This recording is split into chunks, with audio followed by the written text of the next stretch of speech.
Hello students, welcome to my YouTube channel science with NV. सब ठीक ठाक होंगे। तो आज मैं थोड़ा सा नया वीडियो लेकर के कुछ देर में उपस्थित हो रहा हूँ। तो थोड़ा सा कुछ काम पड़ गया था, इसलिए मैं नहीं आ पाया। तो आज मैं फिर आपके साथ इस रासायनिक अभिक्रियाएँ एवं समीकरण वाले अध्याय का दूसरा यूनिट लेकर के उपस्थित हुआ हूँ। तो चलिए बढ़ते हैं बिना समय गंवाए और सीधे हम आते हैं। आज नया टॉपिक हमारे पास इसमें आ रहा है रासायनिक अभिक्रियाओं के प्रकार। विभिन्न प्रकार की रासायनिक अभिक्रियाओं के बारे में आपने 9th में भी पढ़ रखा है, लेकिन इधर आप थोड़ा सा इसको विस्तृत रूप में देखेंगे। कैसे देखेंगे कि रासायनिक अभिक्रियाएं कितने प्रकार की होती, अलग अलग क्रियाएं होती, तो उसमें कुछ अलग अलग उनके नाम रख दिए गए हैं जिनको हम रासायनिक अभिक्रियाओं के प्रकार के रूप में जानते हैं।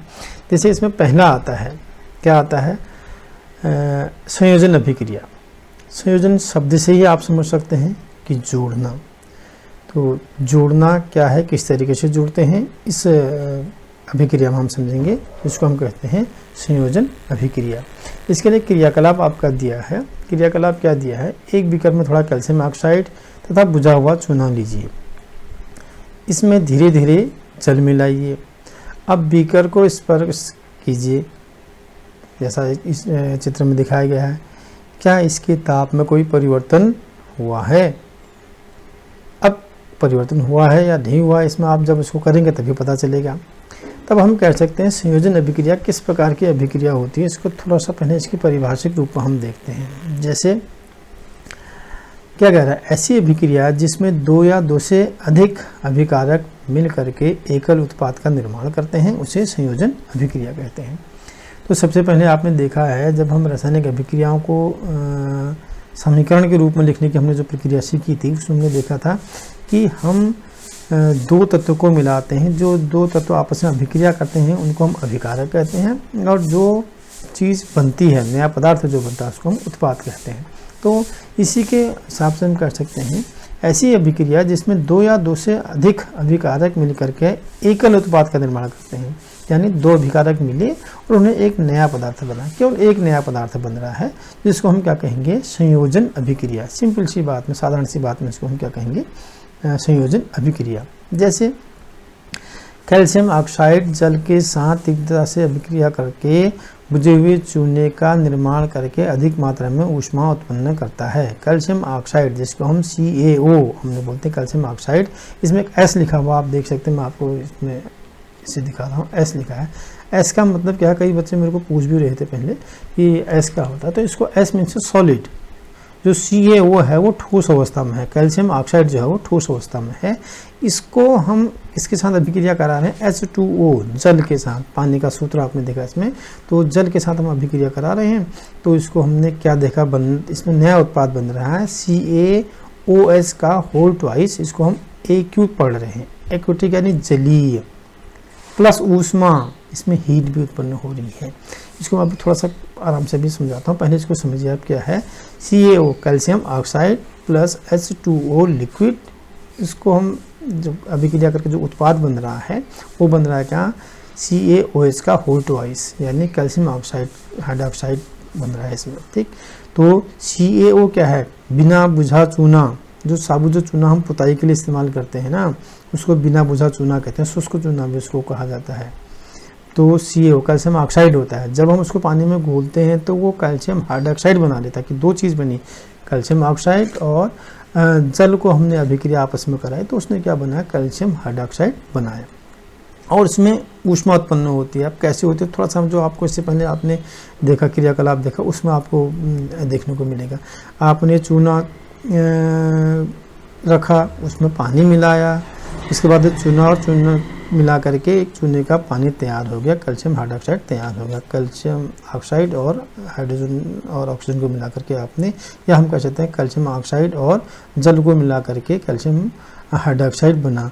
इसमें जब चूने को घोला आपने, तो जिस बर्तन में आपने घोल रखा वो गर्म हो जाता है। तो उसके बाद आपको क्या पता चलता है कि इसमें ऊष्मा रिलीज हो रही है। जब उसमें ऊष्मा उत्पन्न हुई तभी तो वो बर्तन गर्म हुआ। जिस बर्तन पर आप घुमा रहे होते हैं वो बर्तन जो होता है गर्म होने लगता है, या हम उसमें उंगली डालते हैं तो वो गर्म होने, जबकि आपने ठंडा पानी मिला रखा है। लेकिन कैल्शियम हाइड्रोक्साइड बनने के बाद हो उसमें थोड़ा सा गर्मी आने लगती है। तो क्या हुआ, कैल्शियम ऑक्साइड और जल के साथ कैल्शियम ऑक्साइड जब अभिक्रिया करता है तो कैल्शियम हाइड्रोक्साइड बनाता है जो बुझा हुआ चूना है और इसमें ऊष्मा भी उत्पन्न होती है। तो इसको हम क्या कहते हैं, संयोजन अभिक्रिया, जिसको हम संयोजन अभिक्रिया के नाम से जानते हैं। तो फिलहाल इसको हम देख सकते हैं, इसमें बहुत सारी ऐसी अभिक्रिया और आगे भी देखने को मिलेंगी। तो इसमें क्या हो रहा है, कैल्शियम ऑक्साइड और जल अभिक्रिया करके कैल्शियम हाइड्रोक्साइड बनाते हैं, उसमें ऊष्मा उत्पन्न होती है। तो इसकी परिभाषा क्या बनती है, ऐसी अभिक्रिया जिसमें दो या दो से अधिक पदार्थ हैं या अभिकारक मिल करके एक एकल उत्पाद बनाते हैं, उसको हम संयोजन अभिक्रिया कहते हैं। इसमें एक क्या आप जानते हैं, इसमें आपको दिखा रहा हूँ, इस वाले को आप देख सकते हैं ये। तो इसमें क्या है, ऊपर की अभिक्रिया से निर्मित बुझे चूने के विलयन का उपयोग दीवारों की सफेदी के लिए इस्तेमाल किया जाता है। कैल्शियम ऑक्साइड हाइड्रोक्साइड वायु में उपस्थित कार्बन ऑक्साइड के साथ धीमी गति से अभिक्रिया करके दीवारों पर कैल्शियम कार्बोनेट की एक परत बना लेता है। सफेदी करने के 2-3 दिन बाद कैल्शियम कार्बोनेट का निर्माण होता है, इससे दीवारों पर चमक भी आ जाती है। रोचक सी बात है इसमें एक और भी है कि जो संगमरमर जो होता है, मार्बल जिसको आप बोलते हैं, इसका जो सूत्र है, रासायनिक सूत्र है, वो भी कैल्शियम कार्बोनेट है। अब देखो इसको थोड़ा सा समझते हैं। आपने भी देखा इसमें कि जो कैल्शियम ऑक्साइड है और हाइड्रोजन ऑक्सीजन के साथ मिलकर के, यानी कैल्शियम ऑक्साइड ने जल के साथ अभिक्रिया करके कैल्शियम हाइड्रोक्साइड बनाया। तो जो कैल्शियम हाइड्रोक्साइड था, अभी इसने किसके साथ, कैल्शियम ऑक्साइड ने किसके साथ अभिक्रिया की थी, जल के साथ। क्या बनाया था, कैल्शियम हाइड्रोक्साइड। इसके बाद अब एक कैल्शियम हाइड्रोक्साइड जो वायुमंडल में CO2 उपस्थित रहती है, कार्बन डाइऑक्साइड जो उपस्थित रहती है, उसके साथ अभिक्रिया करेगा। उसके साथ अभिक्रिया करने के बाद वो क्या बनाता है, कौन सी दीवार, कैल्शियम कार्बोनेट की एक परत बनाता है, एक लेयर बना देता है, जिसके 2-3 दिन बाद जब हम उसमें दीवार चूने की पुताई करते हैं तब हम देखते हैं कि उसी समय वो सफ़ेदी नहीं लगाता है। जब वो सही ढंग से सूख जाएगा उसके बाद उसमें एक पतली सी पपड़ी बनती है, जिसको हम पतली सी लेयर के रूप में देखते हैं। तो वो कैल्शियम कार्बोनेट की परत होती है, उसके बाद वो उसमें सफ़ेदी आने लगती है, चमक आने लगती है। तो यही कारण है कि कैल्शियम ऑक्साइड को हम जल के साथ अभिक्रिया करेंगे, कैल्शियम हाइड्रोक्साइड होगा। कैल्शियम हाइड्रोक्साइड क्या करेगा, जो वायुमंडल में कार्बन डाइऑक्साइड के साथ अभिक्रिया करेगा तो कैल्शियम कार्बोनेट बना देगा। ठीक है, इसकी अगर हम यहाँ पर एक रिएक्शन अगर हम देखते हैं तो इसमें क्या हो रहा है, कैल्शियम हाइड्रोक्साइड CaOH का होल ट्वाइस और प्लस CO2 इन्होंने अभिक्रिया की, तो इसने क्या बनाया, कैल्शियम कार्बोनेट प्लस लिक्विड, उसने जो बना दिया हाइड्रोजन, यानी हम जल को हम कहते हैं, हाइड्रोजन ऑक्सीजन को हम जब मिलाते हैं तो जल बन जाता है। तो उसने क्या बनाया, कैल्शियम हाइड्रोक्साइड और कार्बन डाइऑक्साइड अभिक्रिया करके कैल्शियम कार्बोनेट बनाते हैं और जल को छोड़ देते हैं। तो इसी का आपने देखा, कैल्शियम ऑक्साइड इतनी जगह हमारी अभिक्रिया कर रहा है। तो यहाँ पर इसका एक उदाहरण हमारा क्या मिला कि कैल्शियम ऑक्साइड और जल मिला करके कैल्शियम हाइड्रोक्साइड बनाते हैं। तो यह एक संयोजन अभिक्रिया है। इसी प्रकार हम दूसरी जगह हम देख रहे हैं कि ये जो इसके साथ कैल्शियम हाइड्रोक्साइड के साथ कार्बन डाइऑक्साइड अभिक्रिया कर रही है तो कैल्शियम कार्बोनेट बना रही है और लिक्विड फॉर्म पर जल उसमें उपस्थित है। इसका जो दूसरा उदाहरण हम देख सकते हैं, कोयले का दहन भी हमारे संयोजन अभिक्रिया का एक उदाहरण है। कार्बन और ऑक्सीजन मिलकर के कार्बन डाइऑक्साइड बनाते हैं। दो पदार्थ बने, दो अभिकारक मिले, उन्होंने एक नया उत्पाद बना दिया जिसको हम कार्बन डाइऑक्साइड के रूप में देख रहे हैं। कैल्शियम और ऑक्सीजन मिलकर के कार्बन डाइऑक्साइड बना रहे हैं। ठीक है ना, इस प्रकार से हम कह सकते हैं संयोजन अभिक्रिया के लिए सरल शब्दों में एक एग्जांपल और इसमें आपका दे रखा है। इसमें क्या, हाइड्रोजन और ऑक्सीजन मिला करके जल मिला रहे हैं, 2H2 और O2 मिल करके 2H2O बना रहे हैं, यानी हाइड्रोजन और ऑक्सीजन मिलकर के जल का निर्माण कर रहे हैं। यह भी आपके संयोजन अभिक्रिया है। तो अगर हम इसको थोड़ा सा उधर देखिए, आप संयोजन अभिक्रिया के हम 3 उदाहरण हम दे सकते हैं। पहले आपने क्या देखा, कैल्शियम ऑक्साइड और हाइड्रोजन ऑक्सीजन, यानी कैल्शियम ऑक्साइड और जल अभिक्रिया करके कैल्शियम हाइड्रोक्साइड बना रहे हैं। एक संयोजन अभिक्रिया का उदाहरण ये हो गया। दूसरा है कार्बन और ऑक्सीजन मिलकर के कार्बन डाइऑक्साइड बना रहे हैं। तीसरा एक उदाहरण आपको मिला क्या, हाइड्रोजन और ऑक्सीजन मिला करके जल बन रहा है। ठीक है, तो ये 3 आपके एग्जाम्पल यहाँ पर मिल गए हैं। इसको हम अगर पारिभाषिक रूप से अगर देखेंगे तो क्या हमको मिलेगा, हम कह सकते हैं कि जब 2 या 2 से अधिक पदार्थ या तत्व तो आपस में संयोग करके एकल उत्पाद बना रहे होते हैं तो ऐसी अभिक्रिया को हम संयोजन अभिक्रिया कहते हैं। इसमें एक चीज़ और हो रही है, देखिए, जिन अभिक्रिया में उत्पाद निर्माण के साथ साथ ऊष्मा भी उत्पन्न होती है, ध्यान से देखिए इसको, जिन अभिक्रियाओं में उत्पाद निर्माण के साथ साथ ऊष्मा भी उत्पन्न हो रही है उसे हम ऊष्माक्षेपी रासायनिक अभिक्रिया कहते हैं। क्षेपी उत्पन्न हो रही है, तो जैसे मैंने कहा कि कैल्शियम ऑक्साइड और जल के साथ अभिक्रिया कर रहा है, तो कैल्शियम ऑक्साइड और जल अभिक्रिया करके कैल्शियम हाइड्रोक्साइड बना रहा है और वहाँ पर वो ऊष्मा भी उत्पन्न हो रही है, गर्म हो जा रहा है, वो पानी चूने का पानी गर्म हो जा रहा है, तो इसमें इसका मतलब है कि ऊष्मा उत्पन्न हो रही है, तो उसमें क्या हो रहा है, ऊष्माक्षेपी अभिक्रिया होगी। तो कभी कभी परीक्षा में पूछ भी देते हैं कि ऊष्माक्षेपी अभिक्रिया का एक उदाहरण दीजिए, तो ये आप देख सकते हैं कैल्शियम ऑक्साइड आपका जल की अभिक्रिया का आप उदाहरण दे सकते हैं, calcium CaO plus H2O CaOH का होल ट्वाइस आप दे सकते हैं, तो इससे आपका ऊष्माक्षेपी अभिक्रिया का भी एक उदाहरण बन जाता है। और आपका संयोजन अभिक्रिया, संयोजन अभिक्रिया के साथ साथ क्या हो रहा है, उसमें ऊष्माक्षेपी अभिक्रिया को हम उसमें दिखा रहे हैं। तो जिन अभिक्रिया में उत्पाद निर्माण के साथ साथ ऊष्मा उत्पन्न हो रही है उसको हम ऊष्माक्षेपी रासायनिक अभिक्रिया भी कहते हैं। इसके हम और उदाहरण दे सकते हैं, प्राकृतिक गैस का दहन CH4 plus 2O2 goes to CO2 और 2H2O, मीथेन के साथ ऑक्सीजन की अभिक्रिया करा रहे हैं तो कार्बन डाइऑक्साइड और जल बन रहा है। इसके साथ आप देख सकते हैं एक दूसरा उदाहरण है हमारा श्वसन की जो प्रक्रिया है, ऊष्माक्षेपी अभिक्रिया है।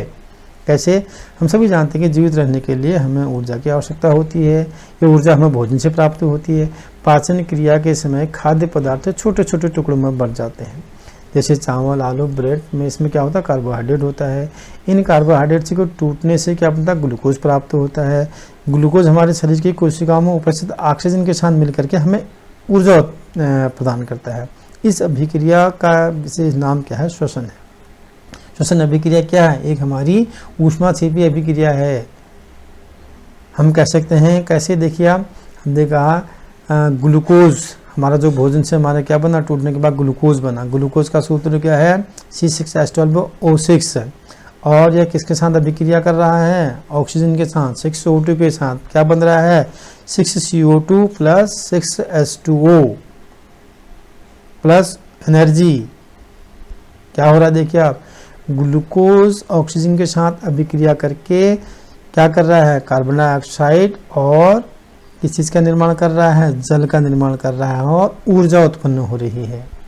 भोजन बनने के बाद क्या होता है, आपको जनरली मालूम है ना, ग्लूकोज बना, हमारा कोई भी भोजन हमारा टूट करके किस रूप में बनता है, ग्लूकोज के रूप में बनता है। ग्लूकोज किसके साथ अभिक्रिया करेगा, ऑक्सीजन के साथ में करेगा और बनाएगा क्या, कार्बन डाइऑक्साइड बनाएगा और जल बनाएगा।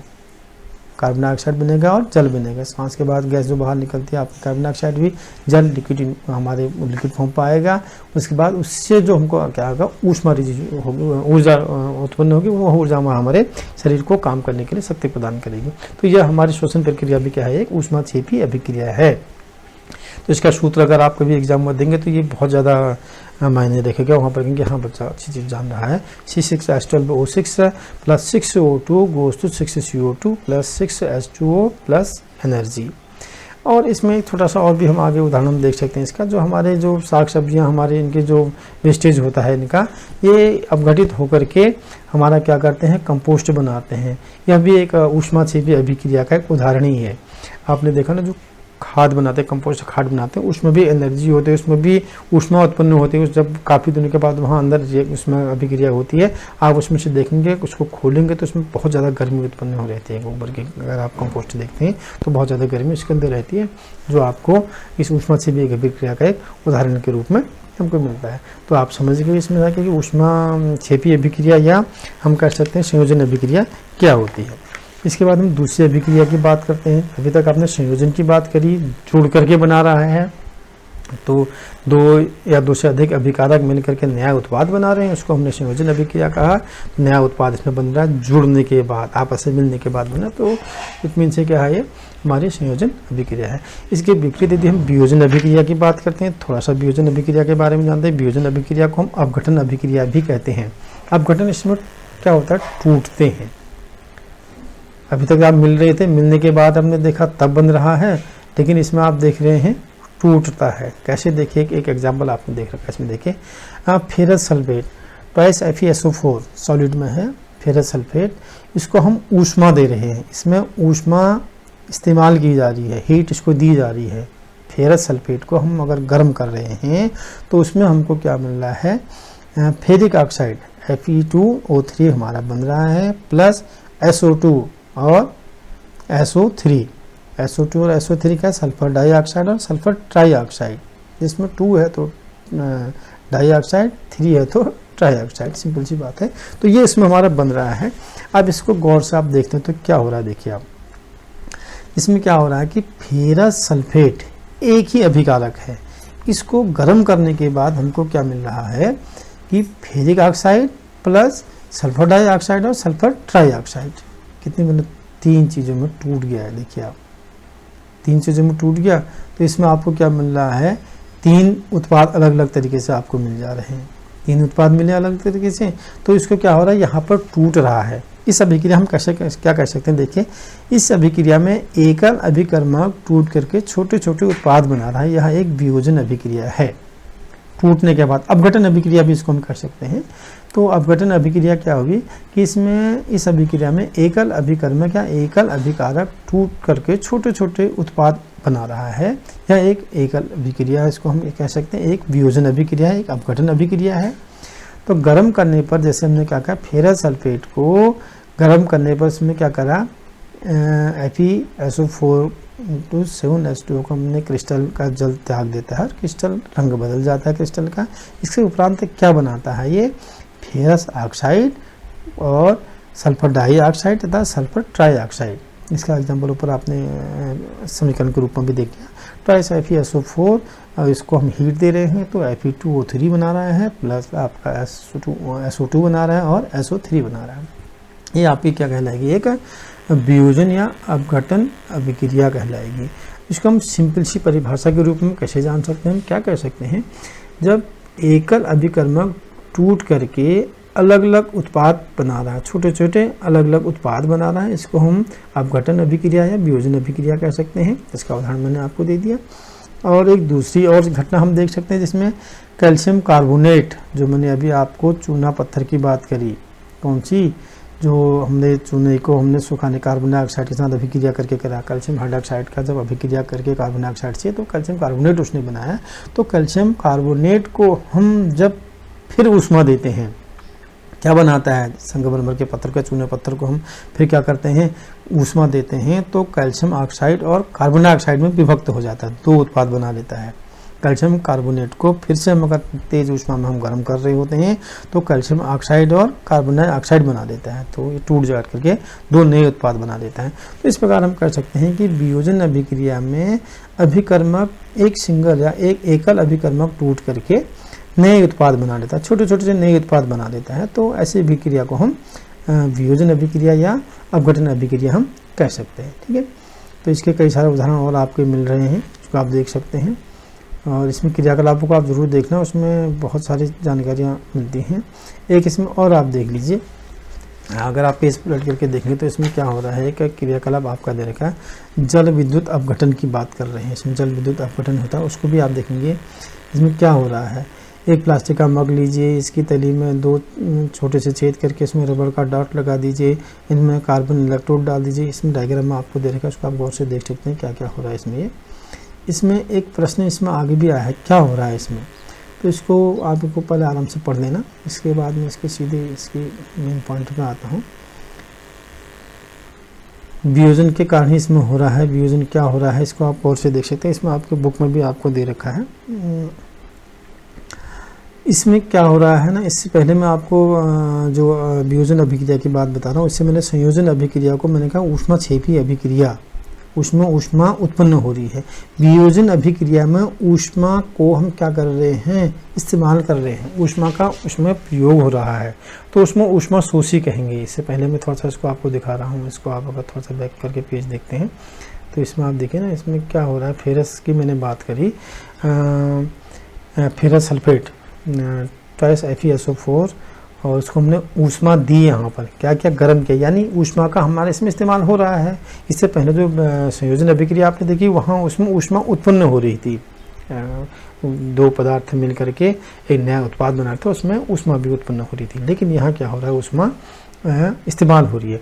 तो हम कहते हैं जिन अभिक्रियाओं में ऊष्मा उत्पन्न हो रही है उसको हम ऊष्माक्षेपी अभिक्रिया कहेंगे, और जिन अभिक्रियाओं में ऊष्मा का इस्तेमाल होता है या ऊष्मा का प्रयोग होता है तो उनको ऊष्मा शोषी अभिक्रिया, शोषण हो रहा है ऊष्मा का, तो उसको हम ऊष्मा शोषी अभिक्रिया भी हम कहते हैं। तो ये इलेक्ट्रोड वाली बात इसमें दिखा दें कि इसमें क्या हो रहा है। देखिए आप इस अभिक्रिया में क्या देख रहे हैं, 2-3 इसमें क्रियाकलाप दे रखे हैं। इससे पहले वाले को अगर गौर से देखेंगे तो इसमें क्या हो रहा है, इसके आधार पर आपका इसमें आ रहा है कि यार इन पदार्थों में क्या होता है, ऊष्मा का इस्तेमाल ज़्यादा हो रहा है, कहीं पर कुछ चीज़ें पड़ रही हैं, इसको आप गौर से देखेंगे तो इसको आप कैसे कैसे क्या हो रहा है। एक बार इसको मैं थोड़ा सा आपको हल्का एक्सप्लेन ऐसा कर देता हूँ आपको। देखो इसमें क्या हो रहा है, प्लास्टिक के मग में इलेक्ट्रोड वगैरह लगा रखे हैं तो इनको आप गौर से देख सकते हैं। इसको आप थोड़ा थोड़ा देख रहे हैं इसमें क्या क्या हो रहा है। इसके बाद थोड़ा सा इसके में आगे जाता है, एक सूर्य के प्रकाश वाला भी आपको दिखा रखा है, ये ऊष्मा क्षेपी अभिक्रिया का है। इसमें ऊष्मा क्षेपी अभिक्रिया को हम थोड़ा सा 2 उदाहरण इसमें और दे रखे हैं आपमें, सिल्वर ब्रोमाइड ट्वाइस AgCl, और इसमें आप देखते हैं सिल्वर क्लोराइड ट्वाइस AgCl, और सूर्य के प्रकाश की उपस्थिति में ट्वाइस Ag प्लस क्लोरीन बना रहे हैं। किस किस में, सिल्वर क्लोराइड सिल्वर तथा क्लोरीन में विभक्त हो जा रहा है, ऊष्मा का इस्तेमाल हो रहा है उसमें। और इस प्रकार सिल्वर ब्रोमाइड ट्वाइस AgBr को हम ऊष्मा दे रहे हैं तो ट्वाइस Ag प्लस Br में विभक्त हो जा रहा है। तो इसमें ऊष्मा की स्थिति क्या हो रही है, ऊष्मा का इस्तेमाल हो रहा है, ऊष्मा का शोषण हो रहा है। तो जाहिर सी बात है इस प्रकार की अभिक्रिया को आप क्या कहेंगे, ऊष्मा शोषी अभिक्रिया। पुराने समय में जो ब्लैक एंड वाइट फोटो बनता था तो उसमें इसमें सिल्वर ब्रोमाइड का ही इस्तेमाल किया जाता था। इसमें किस प्रकार से इस अभिक्रिया का ही इसमें होता था, वियोजन अभिक्रिया के रूप में इसको इस्तेमाल किया था। जैसे ट्वाइस AgBr सिल्वर ब्रोमाइड का इस्तेमाल किया जाता है, उसको कुछ ऊष्मा दे करके उसमें आपका सिल्वर और ब्रोमाइड 2 अलग अलग उसमें विभक्त हो जाते हैं। जैसे आपका ट्वाइस AgCl आपको ऊष्मा दी आपने, ट्वाइस Ag और Cl2 में विभाजित हो गया। इसी प्रकार सिल्वर ब्रोमाइड को हमने इसमें ऊर्जा का इस्तेमाल किया, ऊष्मा का इस्तेमाल किया, तो वो क्या हुआ, सिल्वर और ब्रोमाइड 2 अलग अलग पदार्थों में विभक्त हो गया, इसमें ऊष्मा का इस्तेमाल हुआ। इस प्रकार हमने देखा, क्या देखा, वियोजन अभिक्रिया, इसको आप देखिए, वियोजन अभिक्रिया में अभिकारकों को तोड़ने के लिए ऊष्मा, प्रकाश या विद्युत ऊर्जा की आवश्यकता होती है। जिन अभिक्रियाओं में ऊर्जा अवशोषित होती है उन्हें ऊष्मा शोषी अभिक्रिया कहते हैं। ये मैंने आपको एग्जांपल में आपको दे दिया। इसमें आप देखें एक एक्सरसाइज आपकी आई है, एक्सरसाइज को आप गौर से देखेंगे तो इसमें क्या है, किसी एक पदार्थ X का विलयन का उपयोग करके सफ़ेदी में होता है। मैंने आपको बता देना क्या क्या होता है, सफ़ेदी करने के लिए क्या होता है। इसके आंसर मैं आपके आगे भी बता दूंगा। थोड़ा सा हम आगे बढ़ते हैं। इसमें एक अगली अभिक्रिया है विस्थापन अभिक्रिया। तो विस्थापन अभिक्रिया को हम बात करते हैं तो विस्थापन क्या होता है, इसमें इसको अभी तक 2 अभिक्रिया में आपने देखा कि इसमें संयोजन हो रहा है, एक में जुड़ रहे हैं, एक में विघटित हो रहे हैं। ये जो हमारा अगली इसमें आ रही है अगली अभिक्रिया विस्थापन अभिक्रिया, ये इस प्रकार की अभिक्रिया है जिसमें पदार्थ आपस में मिल करके उसको विस्थापित, दूसरे पदार्थों को विस्थापित कर देता है, तो इसको विस्थापन अभिक्रिया हम कहते हैं। जैसे इस अभिक्रिया में विस्थापन अभिक्रिया कैसे कैसे, थोड़ा सा एक इसका उदाहरण देखते हैं इसमें। ये देखिए इधर आप देख सकते हैं, लोहे की कील को हम कॉपर सल्फेट में डालते हैं, कॉपर सल्फेट के विलयन में डाल रहे हैं। किसी लोहे की कील का, लोहे के टुकड़े का हम कॉपर सल्फेट के घोल में डालते हैं तो वो क्या बना रहा है और क्या चीज़ हो रहा है। देखिए लोहे का सूत्र क्या Fe है, तो Fe plus CuSO4 goes to FeSO4 और Cu 2 जगह बन रहे हैं, प्लस Cu बन रहा है। देखिए आयरन और कॉपर सल्फेट में जब अभिक्रिया होती है तो क्या करता है, आयरन किसके साथ अभिक्रिया मिल जाता है, आपस में आदान प्रदान हो जाता है। इनमें आपस में एक दूसरे के साथ आयनों को क्या करते हैं, आदान प्रदान कर लेते हैं। जैसे Fe अलग था तो Fe किससे मिल गया, CuSO4 के खाली SO4 से मिला, तो FeSO4 बना दिया उसने, आयरन सल्फेट बना दिया, और कॉपर को उसने विस्थापित कर दिया, कॉपर को अलग कर दिया। भाई कॉपर सल्फेट का घोल था, कॉपर सल्फेट में आयरन चला गया तो उसने आयरन सल्फेट बना दिया और कॉपर को विस्थापित कर दिया, एक को अलग कर दिया। इसके विपरीत जो ज़्यादा सक्रिय पदार्थ में होंगे वही उसमें अभिक्रिया जल्दी करते हैं। तो इसमें देखा आपने आयरन ने दूसरे तत्व कॉपर सल्फेट को विलयन से विस्थापित कर दिया और हटा दिया।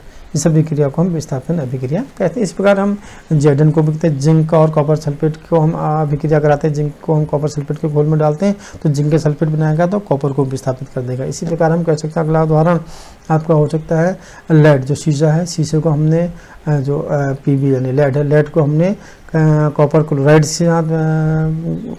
साथ अभिक्रिया कराई तो उसने लेड क्लोराइड बनाया तो कॉपर को विस्थापित कर दिया, यानी उसको एक चीज़ को विस्थापित कर दे रहा है।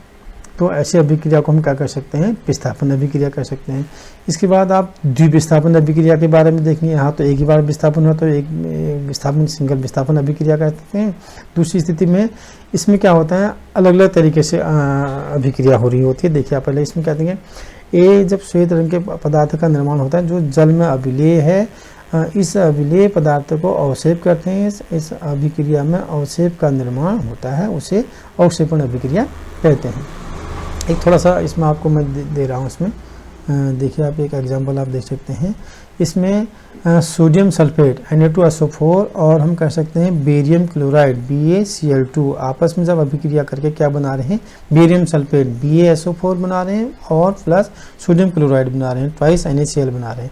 आप इसको गौर से देखेंगे तो क्या हो रहा है, देखिए आप, बेरियम और उसने सोडियम के साथ जो सोडियम सल्फेट था तो सल्फेट के साथ बेरियम सल्फेट बना दिया और सोडियम के साथ उसने क्लोरीन के साथ अभिक्रिया क्लोराइड बना दिया। दो तत्व बन गए, दो उधर अभिकर्मक थे तो इन्होंने दो नए पदार्थ बना दिए। तो ऐसी विक्रिया में द्विविस्थापन, इधर भी विस्थापित हो रहा है उधर भी विस्थापित हो रहा है। दो उसने एक तत्व, देखिए इधर आप गौर से देख सकते हैं Na2SO4 एक तत्व ये है, इसने अभिक्रिया करी BaCl2 बेरियम क्लोराइड से करी।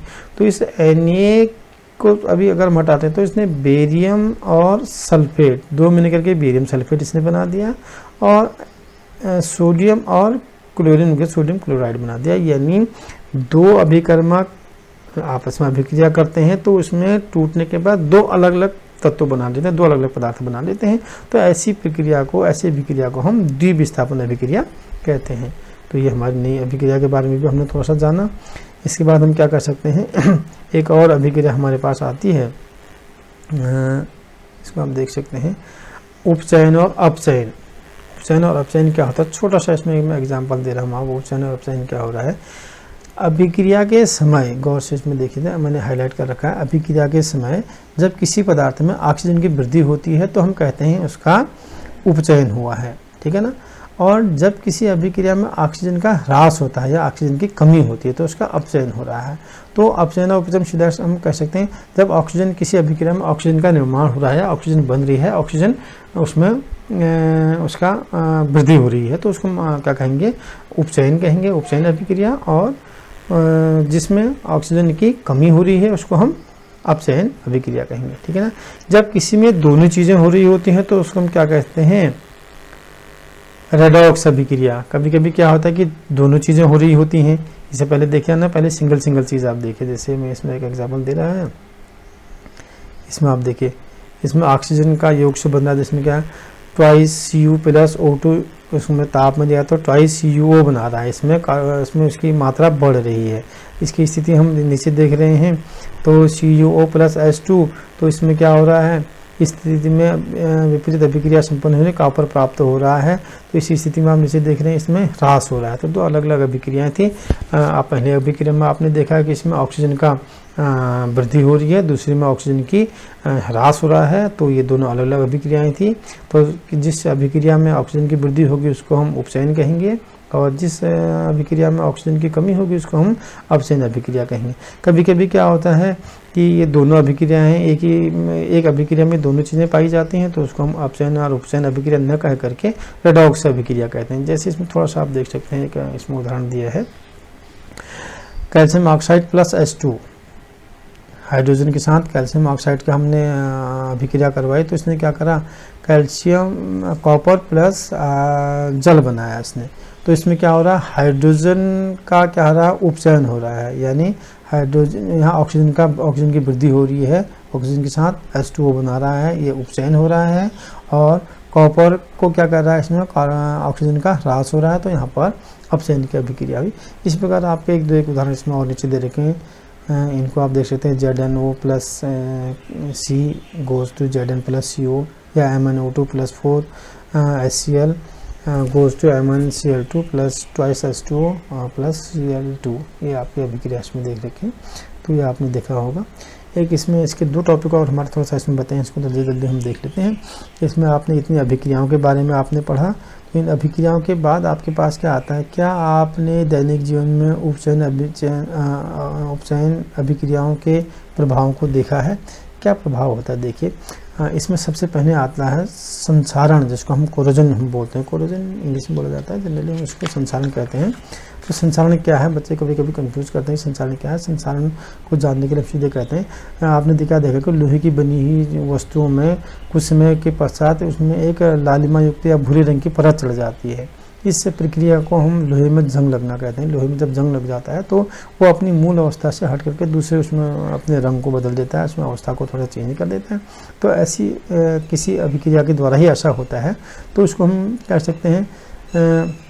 अन्य धातुओं में भी ऐसा होता है, जैसे चांदी में भी होता है, चांदी और तांबे में भी होता है। चांदी में ब्लैक कलर की और तांबे में ग्रीन कलर की परत चढ़ जाती है। तो जब कोई धातु अपने आसपास अम्ल या आर्द्रता के संपर्क में आने से संचारित होती है, तो ऐसी स्थिति में हम उसको हम क्या कर सकते हैं, जंग लगना। ऐसी अभिक्रिया को हम क्या कहते हैं, जंग लगना, या हम संचारण कहते हैं। जब कोई धातु अपने आसपास अम्ल, आर्द्रता आदि के संपर्क में आती है तब ये संचारित होती है, और इस प्रक्रिया को संचारण कहते हैं। चांदी के ऊपर काले रंग की परत, तांबे के ऊपर हरे रंग की परत, या लोहे के ऊपर लाल या भूरे रंग की परत चढ़ती है, तो इसको हम क्या कह सकते हैं, संचारण कहते हैं। और संचारण बहुत गंभीर समस्या भी है। इससे हमारे लोहे के या जो हमारे जो भी जिन धातुओं में ये लग रहा होता है तो उसको ख़राब कर देती है, नुकसान पहुंचाती है। तो इसके लिए हम क्या कर सकते हैं, इसमें लोहे को हम संचारण से बचाने के लिए इसमें पेंट किया जाता है, ग्रीसिंग की जाती है।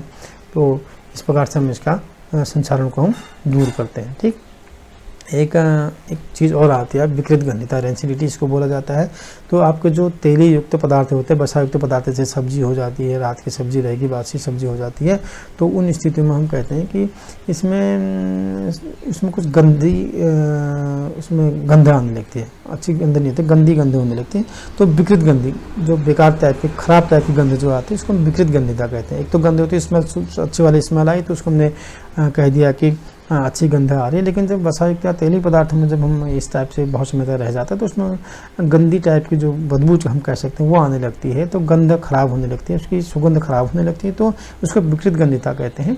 तो ये हमारे किस कारण होता है, ये जो तैली युक्त जो हमारे पदार्थ होते हैं इनको उपचयन रोकने वाली चीज़ें मिलाई जाती हैं। तो उपचयन क्यों होता है, उपचयन क्या होता है मैंने बताने, जिसमें जब ऑक्सीजन की मात्रा जब बढ़ जाएगी, जिसमें ऑक्सीजन का वृद्धि हो रही होगी, तो ये जो तैलीय पदार्थ हमारे रात को रह जाते हैं, सब्जी रह जाती है, दाल रह जाती है, जिसको हम बासी बोल देते हैं, तो बासी की स्मेल जो आती है, ऑक्सीजन की मात्रा जब उस एरिया में बढ़ जाती है, ऑक्सीजन का ज़्यादा अभिक्रिया करते हैं तो ऑक्सीजन की मात्रा बढ़ जाएगी, तो उसकी स्मेल जो होती है वो ख़राब हो जाएगी, जिसको हम विकृत गंधिता कहते हैं। तो इस विकृत गंधिता को दूर रखने के लिए इनको वायुरोधी बर्तन में रखा जाए। अगर आपने एयरटाइट बर्तनों में किसी में उसको रखा है तो उसमें नहीं आएगा। और आपने देखा होगा आज तो आप मॉडर्न टाइम में जी रहे हैं, तो इसमें क्या है जो ये चिप्स वगैरह के पैकेट आते हैं, कुरकुरे के पैकेट आते हैं, तो इसमें क्या होता है, ये कुरकुरे ही आपको मिलते हैं, बिस्किट भी आपको कुरकुरे मिलते हैं। इसमें अगर हम खुले में रखते हैं तो वो ख़राब होने लगते हैं, ख़राब होने के उसकी कुरकुराहटपन जो होता है वो कम हो जाता है। तो इसमें क्या करी जाती है, इसमें ऑक्सीजन निकाल करके उसमें नाइट्रोजन गैस डाली जाती है जो कम सक्रिय होती है। वो कम सक्रिय होगी तो क्या जब तक उसमें नाइट्रोजन गैस बनी रहेगी तो उसमें वो उसके क्रिप्स जो हमारे क्या कहेंगे वो उसमें बना रहेगा, जो कुरकुरापन जो होगा उसमें बना रहेगा। ये इसलिए होता है कि इसमें जो ऑक्सीजन का जो वृद्धि होती है वह उससे नहीं होने पाती। जब नाइट्रोजन उसमें डालेंगे तो ऑक्सीजन की वृद्धि जो होगी वो नहीं होगी, यानी वहाँ पर उपचयन की प्रक्रिया नहीं होगी। तब हम इसमें जान सकते हैं कि हमारे उपचयन को रोकने के लिए नाइट्रोजन गैस का इस्तेमाल किया जाता है, जिससे हमारा ये जो विकृत गंधिता है वो दूर हो जाती है। तो हमने इस लेसन को लगभग हमने पूरा कर लिया है। इसके जो क्वेश्चन आंसर हैं इसमें मैंने इसके स्क्रीन पर डिस्प्ले कर रखा है, इसको आप लास्ट तक देखते रहेंगे तो बीच बीच के आंसर आपको मिलते रहेंगे। इसको पॉज करके आप आंसर जान सकते हैं। थोड़ा सा मैं इसके थोड़ा सा एक्सप्लेन और कर देता हूँ। इसमें एक्सरसाइज दे रखी है आपकी, जब लोहे की कील को कॉपर सल्फेट के विलयन में डुबाया जाता है तो विलयन का रंग क्यों बदल जाता है। तो ये आपकी कौन सी अभिक्रिया मैंने बताया आपको, यहाँ पर बताया मैंने डिस्प्लेसमेंट अभिक्रिया, विस्थापन अभिक्रिया। उसने क्या कर, लोहे को हमने डाला यानी Fe को हमने कॉपर सल्फेट के साथ डाला तो उसने फेरस सल्फेट बनाया और कॉपर को अलग कर दिया, तो कॉपर की जो लेयर होगी उसका रंग इसलिए बदल जाता है। और क्रियाकलाप में आप देख रहे हैं विस्थापन अभिक्रिया का एक उदाहरण दीजिए, कुछ मैंने आपको बता रखा है। तो इस प्रकार आप इसको सही ढंग से कर सकते हैं। इसमें आपके जो आंसर वगैरह दे रखे हैं, ये आपके क्वेश्चन इसमें एक्सरसाइज में दे रखे हैं, तो इनके सारे आंसर एक बार आप अपने स्तर से बनाइए। और मैंने आपके इस स्क्रीन में भी आपके इसमें इसके आंसर डाल रखे हैं, इसको आप अपने आंसर से मिलान कर सकते हैं। इनको आप कॉपी में भी आप नोट कर सकते हैं, आराम से आपका बन सकता है। तो आज के लिए हम इतना ही। आपको मैं थोड़ा सा एक टिप्स और देना कि इसमें एक आपके बुक्स में एनसीईआरटी की जो बुक आपकी है उसमें इसमें एक आपने क्या सीखा, ये पूरे पाठ का एक समरी होती है, जिसको आप पढ़ेंगे तो बहुत सारी चीज़ें इसी में से आपको मिल जाती हैं। ठीक है, तो आज के इस वीडियो के लिए आपने इतना समय दिया, आराम से आपने इसको देखा और आशा करता हूँ आपके लिए बहुत फ़ायदेमंद साबित होगा। तो मैं अब नेक्स्ट वीडियो में आपके नए लेसन के साथ और नए रोचक तथ्यों को लेकर के उपस्थित रहूँगा। तो तब तक के लिए फिर से मुझे इजाज़त दीजिए और मैं आपके लिए नए वीडियो में नई और अच्छी से अच्छी जानकारी लेकर के आऊँगा। Till then okay bye, take care और all the best, good luck, thank you.